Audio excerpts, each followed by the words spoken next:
ये बरतानिया से जो भी मुआहदा तय पाया या पाया होगा वो हुकूमती सतह पर ऑब्वियसली पाया होगा। तो क्या इमरान खान साहब की हुकूमत के लिए ये मुमकिन था कि वो बरतानवी हुकूमत को धोखा देकर किसी को फायदा पहुंचा सकें? जी बिल्कुल, जो हुकूमत होती है उसके पास बड़े इख्तियारात होते हैं, और ये केस तो बड़ा ओपन और शट केस है। इसमें बड़े वाज़े शफायद हमें मिल रहे हैं, किस तरह किसको रिलीफ दिया गया, किस तरह किसके नाम ज़मीन मुंतकिल की गई, किस तरह कमीशन तय हुआ, ये चीज़ें बहुत वाज़े हैं। किरण, असल में अलमिया ये है, ये याद रखिएगा और तमाम नाजरीन को ये बात समझनी चाहिए कि ये एक छोटा सा वाक़या सामने आया है जो बज़ाहिर हमें बहुत बड़ा वाक़या आता है। अगर गुज़िश्ता दौर में अदालतें आज़ाद होती, नैब कॉम्प्रोमाइज़ ना होता, मीडिया आज़ाद होता, तो आपको अंदाज़ा होता कि इस तरह के जराइम की एक फहरिस्त बनती जो तारीख की सबसे बड़ी फहरिस्त होती। इस सारे दौर में जो कुछ पाकिस्तानी अवाम के साथ, जो कुछ पाकिस्तानी मईशत के साथ, जो कुछ पाकिस्तान में एहतसाब के नाम पर किया गया, वो बहुत ही अलमनाक कहानी है। ये जो कहानी आपके सामने आई है, इसके अलावा भी अगर आप देखिए तो बहुत सारी चीज़ें सामने आ रही हैं। हीरों के हीरों की बात हो रही है और उसकी बुनियाद पर, और कोई और शख्स इन्वॉल्व नहीं है। ये मतलब कोई तीसरा हैंड इसमें इन्वॉल्व नहीं है। इसमें बज़ाहिर 3 लोग शामिल हैं। हर जुर्म हो जिसमें फराह गोगी हैं, इमरान खान की अहलिया हैं और इमरान खान है। फराह गोगी फ्रंट पर्सन थी और फैसले इमरान खान की अहलिया करती थी, और उसके बदले जो काम करवाए जाते थे वो इमरान खान करवाते थे। ऑब्वियसली डॉक्यूमेंटेड है, डॉक्यूमेंट सामने आ गया और हम डॉक्यूमेंट के बिहाफ पर ही यहाँ पर बात कर रहे हैं, डिस्कस कर रहे हैं। अथर, हुकूमत को जरूरत क्या थी वैसे कौमी खजाने में आने वाली रकम को सेटलमेंट वाले अकाउंट में ट्रांसफर कराने की? इससे तो मुल्क को नुकसान हुआ ना, और मलिक रियाज साहब को फायदा। फिर तो सवाल उठेंगे।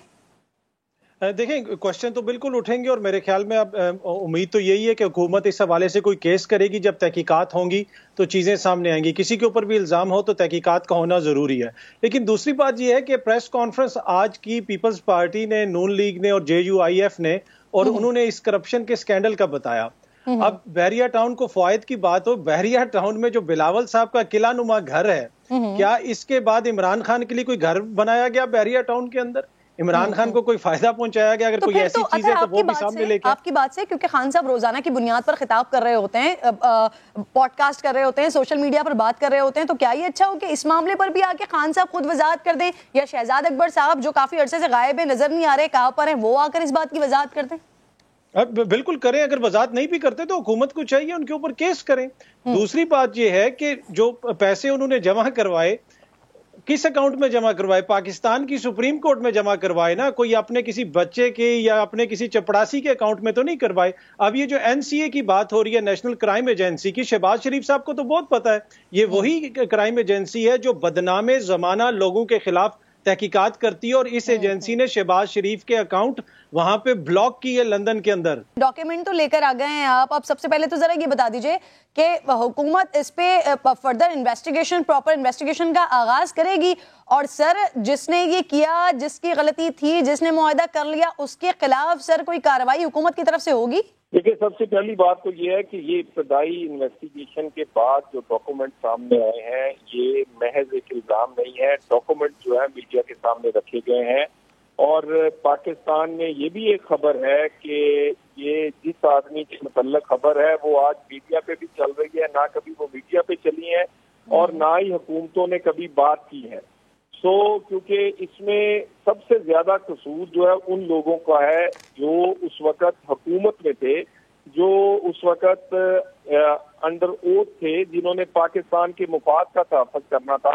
मैं नहीं समझता कि इसमें कसूरवार वो है जिसने अपने पैसे बचाए। कसूरवार वो है जिन्होंने पाकिस्तान का पैसा जाया होने दिया, जिन्होंने ऐसा मुआहदा किया जो पाकिस्तान का कानून इजाजत नहीं देता था, और जो कि पाकिस्तान की स्टेट के मुफाद के तहफ़्फ़ुज़ की बजाय किसी जाती आदमी के मुफाद का तहफ़्फ़ुज़ करते रहे। और ये इनमें ये सब कुछ करवाने वाले इमरान खान साहब हैं, जो कि पवित्र हैं, सादिक़ो अमीन हैं, जो कि माशाल्लाह अब तो खैर इतनी चीजें आ गई हैं कि मेरा ख्याल है चौधरी साहब, अगर इतनी शर्म आती इंफॉर्मेशन है सर, तो फिर पकड़ क्यों नहीं लेते इमरान खान को, शहजाद अकबर साहब को? देखिए, हम ऐसा कोई पकड़ दकड़ नहीं करेंगे जिसकी ऑलरेडी तहकीकात और फैसला कुन जिसमें शवाहिद मौजूद ना हो। ये आपके सामने रखे हैं पहले।